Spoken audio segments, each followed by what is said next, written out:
ನಮಸ್ಕಾರ. ನನ್ನ ಹೆಸರು ಮಹಾಲಕ್ಷ್ಮಿ. ಎಲ್ಲರೂ ಚೆನ್ನಾಗಿದ್ದೀರಾ ಅಂತ ಭಾವಿಸ್ತಾ ಈ ವಿಡಿಯೋವನ್ನು ಶುರು ಮಾಡೋಣ. ನಿಮಗೆ ಗೊತ್ತಾ, ನಾವು ಅಂದ್ಕೊಂಡಿರ್ತೀವಿ ನಮ್ಮ ಜೀವನದಲ್ಲಿ ಸ್ಟ್ರೆಸ್ ಆಗಿರಬಹುದು, ಮೆಂಟಲಿ ಕ್ಲಾರಿಟಿ ಇಲ್ಲದೆ ಇರುವಂಥದ್ದಾಗಿರಬಹುದು, ಅಥವಾ ನಮ್ಮನ್ನು ನಾವೇ ದೋಷಿಸ್ಕೊಳೋದಾಗಿರಬಹುದು. ಈ ಥರ ಎಲ್ಲ ಮಾಡ್ಕೊತಾ ಇರೋದಕ್ಕೆ ಕಾರಣ ಯಾರು ಅಂತ, ಅದು ನಾವೇ. ಅರ್ಥ ಮಾಡ್ಕೊಳ್ಳಿ, ನಮಗೆ ಏನೇ ಹಾರ್ಮ್ಫುಲ್ನೆಸ್ ಅಥವಾ ಹಾನಿ ಆಗ್ತಾ ಇದೆ ಅಂತಂದರೆ ಅದಕ್ಕೆ ಪ್ರಮುಖ ಕಾರಣ ನಾವೇ ಆಗಿರ್ತೀವಿ. ಹಾಗಾದರೆ ಏನು ಮಾಡಬೇಕು? ಈಗ ನೋಡಿ, ನೀವೆಲ್ಲಾದ್ರೂ ಅಥವಾ ದಿನಾಚರಿಯಲ್ಲಿ ಅಬ್ಸರ್ವ್ ಮಾಡಿದಾಗ, ಇವತ್ತು ನಾನು ಮನ್ಕೋತೀನಿ ಬೆಳಗ್ಗೆ ಎದ್ದಾಗ ಓಕೆ, ಮತ್ತು ಅದೇ ಗೋಳು, ಅದೇ ಆಫೀಸು, ಅದೇ ಬೈಗುಳ, ಅಥವಾ ಓಕೆ ಇವತ್ತು ಹೋದಾಗ ತುಂಬಾ ಸ್ಟ್ರೆಸ್ ಆಗುತ್ತೆ ನನ್ನ ವರ್ಕ್ನಲ್ಲಿ, ಅಥವಾ ಒಬ್ಬ ವ್ಯಕ್ತಿಯಿಂದ ನನಗೆ ಇರಿಟೇಷನ್ ಆಗ್ತಾ ಇದೆ, ಅಥವಾ ನಾನು ಹೋಗುವಂತಹ ಜಾಗದಿಂದ ನನಗೆ ಇರಿಟೇಷನ್ ಆಗ್ತಾ ಇದೆ. ಸೊ ಈ ಥರನೇ ನೀವು ಥಿಂಕ್ ಮಾಡ್ಕೊತಾ ಬರ್ತಾ ಇರೋದ್ರಿಂದ ನಿಮ್ಮ ಥಾಟ್ಸ್ನಲ್ಲಿ ಏನು ಮಾಡ್ತಾ ಇದ್ದೀರಾ, ಸ್ಟ್ರೆಸ್ನ ತೊಗೊಂಬಂದು ಇರುವಂತಹ ಕೆಲಸವನ್ನು ಮಾಡ್ತಾ ಇದ್ದೀವಿ. ಹಾಗಾದರೆ ಏನು ಮಾಡಬೇಕು? ಅಥವಾ ನೀವು ಓವರ್ ಥಿಂಕ್ನ ಮಾಡುವಂಥದ್ದು. ಹಾಗಾದರೆ ಏನು ಮಾಡಬೇಕು? ನೋಡಿ, ನೀವು ಯಾವಾಗಲೇ ಆಗಲಿ ನಿಮಗೆ ನೀವು ಹಾನಿ ಮಾಡ್ಕೋಬಾರ್ದು. ಹಾಗಾದರೆ ಯಾವ ಥರ ಮಾಡಬೇಕು, ಏನು ಮಾಡಬೇಕು ಅದಕ್ಕೋಸ್ಕರ ಅಂತ ಕೇಳೋದಾದರೆ, ನೀವು ಮಲ್ಕೊಳ್ಳೋದಕ್ಕಿಂತ ಮುಂಚೆ ಬೆಳಗ್ಗೆ ಎದ್ದ ತಕ್ಷಣ ನಾನು ಹೇಳುವಂತಹ ಕೆಲಸವನ್ನು ಮಾಡೋದನ್ನು ಪ್ರಾಕ್ಟೀಸ್ ಮಾಡ್ಕೊಳ್ಳಿ.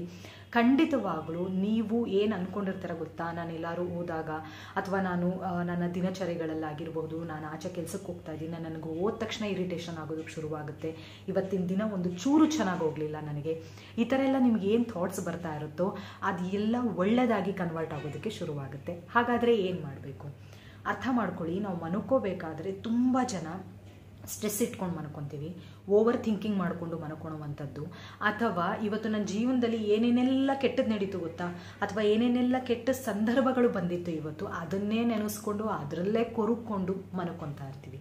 ಇದೇ ಒಂದು ದೊಡ್ಡ ತಪ್ಪು ನಾವು ಮಾಡುವಂಥದ್ದು. ಹಾಗಾದರೆ ಏನು ಮಾಡಬೇಕು?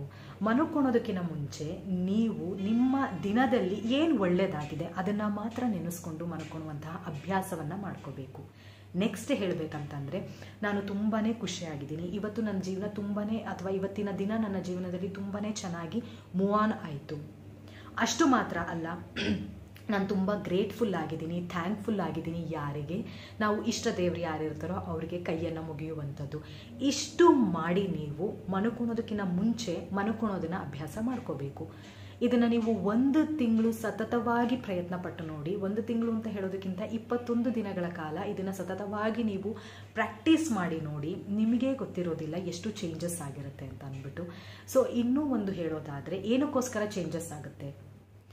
ನೆಕ್ಸ್ಟ್ ಅದಾದ ನಂತರ ಮಾರ್ನಿಂಗ್ ಎದ್ದ ಕೂಡಲೇ ಸೇಮ್ ಪ್ರೊಸೆಸ್ನ ಮಾಡಬೇಕು. ಯಾವ ಥರ ಅಂತಂದರೆ, ಬೆಳಗ್ಗೆ ಎದ್ದ ತಕ್ಷಣ grateful, thankful, I am so happy, ನನಗೆ ಈ ಥರ ಒಂದು ಒಳ್ಳೆಯ ದಿನಾನ ಸ್ಟಾರ್ಟ್ ಮಾಡಿದ್ದಕ್ಕೋಸ್ಕರ ನಾನು ತುಂಬಾ ಖುಷಿಯಾಗಿದ್ದೀನಿ, ಥ್ಯಾಂಕ್ಸ್ ಗಾಡ್.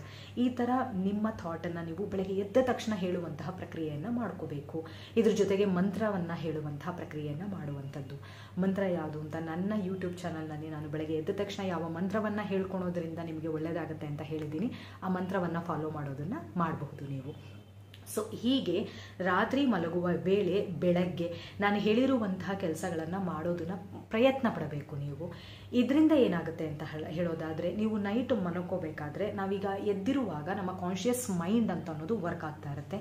ಆದರೆ ನೀವು ನಿದ್ದೆಗೆ ಜಾರಿದ ತಕ್ಷಣ ನಿಮ್ಮ ಸಬ್ಕಾನ್ಷಿಯಸ್ ಮೈಂಡು ವರ್ಕ್ ಆಗೋದಕ್ಕೆ ಶುರುವಾಗುತ್ತೆ.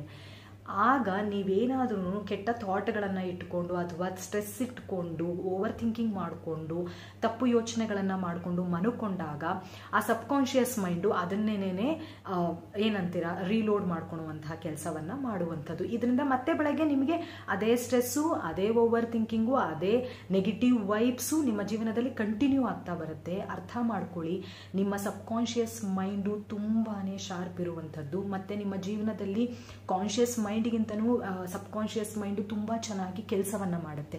ಅದಕ್ಕೋಸ್ಕರನೇ ಹೇಳ್ತಾ ಇರುವಂಥದ್ದು, ನೀವು ಮಲ್ಕೋಬೇಕಾದ್ರೆ ನಿಮ್ಮ ಥಾಟ್ಸ್ನ ನಿಮ್ಮ ಕಂಟ್ರೋಲ್ನಲ್ಲಿ ಇಟ್ಕೊಳ್ಳುವಂತಹ ಪ್ರಯತ್ನ ಮಾಡಿ. ಸ್ಟಾರ್ಟಿಂಗಲ್ಲಿ ತುಂಬಾ ಕಷ್ಟ ಆಗುತ್ತೆ, ಹೌದು, ಬಟ್ ನೀವು ಪ್ರಯತ್ನ ಪಡ್ತಾ ಅಬ್ಸರ್ವ್ ಮಾಡ್ತಾ ನೋಡಿ, ಆ ದಿನ ಏನೇನೆಲ್ಲ ಒಳ್ಳೆಯದಾಗಿತ್ತು, ಏನೇನೆಲ್ಲ ಒಳ್ಳೆಯದಾಗಿದೆ ನನ್ನ ಜೀವನದಲ್ಲಿ ಅಂತ ಅಂದ್ಬಿಟ್ಟು ನಿಮಗೆ ಗೊತ್ತಿಲ್ಲದಂಗೆ 21 ದಿನದ ನಂತರ ನೀವು ಚೇಂಜಸ್ನ ಅಬ್ಸರ್ವ್ ಮಾಡ್ಬೋದು. ನೀವು ಎಲ್ಲಿ ನನಗೆ ನೆಗೆಟಿವ್ ಆಗುತ್ತೆ ಆ ಪ್ಲೇಸ್ ಅಂತ ಅಂದ್ಕೊಂಡಿರ್ತೀರೋ ಅಲ್ಲಿ ನಿಮಗೆ ಪಾಸಿಟಿವ್ ಆಗಿರುತ್ತೆ. ಯಾವ ಜನ ನಿಮ್ಮ ಜೊತೆ ತುಂಬ ಇರಿಟೇಟಿಂಗ್ ಆಗಿ ಮಾತಾಡ್ತಾ ಇರ್ತಾರೋ ಅವರೇ ನಿಮ್ಮ ಜೊತೆ ಚೆನ್ನಾಗಿ ಮಾತಾಡುವಂತಹ ಕೆಲಸವನ್ನು ಮಾಡುವಂಥದ್ದು. ಇದೆಲ್ಲ ನಿಮಗೆ ಆಗುವಂಥದ್ದು ಯೂನಿವರ್ಸ್ನ ಸಪೋರ್ಟಿಂದ.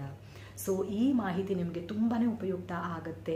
ಪ್ರಯತ್ನ ಪಟ್ಟು ನೋಡಿ. ಇದರಲ್ಲಿ ಯಾವುದೇ ಎಷ್ಟೋ ಜನ ಅನ್ಕೊಂತೀರ ದುಡ್ಡು ಖರ್ಚಾಗ್ಬಿಡುತ್ತೇನೋ, ನಾವು ಈ ಥರ ಮಾಡಿದ್ರೆ ಇದರಲ್ಲಿ ಯಾವ ದುಡ್ಡು ಖರ್ಚಾಗುವಂಥದ್ದಿಲ್ಲ. ಒಂದೇ ಕೆಲಸ, ನಿಮ್ಮನ್ನು ನೀವು ಕಂಟ್ರೋಲ್ಗೆ ತಗೋಬೇಕು, ಅಷ್ಟು ಮಾಡಿದ್ರೆ ಸಾಕು ಅಂತ ಹೇಳ್ತಾ ಈ ವಿಡಿಯೋವನ್ನು ಇಲ್ಲಿಗೆ ಮುಕ್ತಾಯಗೊಳಿಸ್ತಾ ಇದ್ದೀನಿ.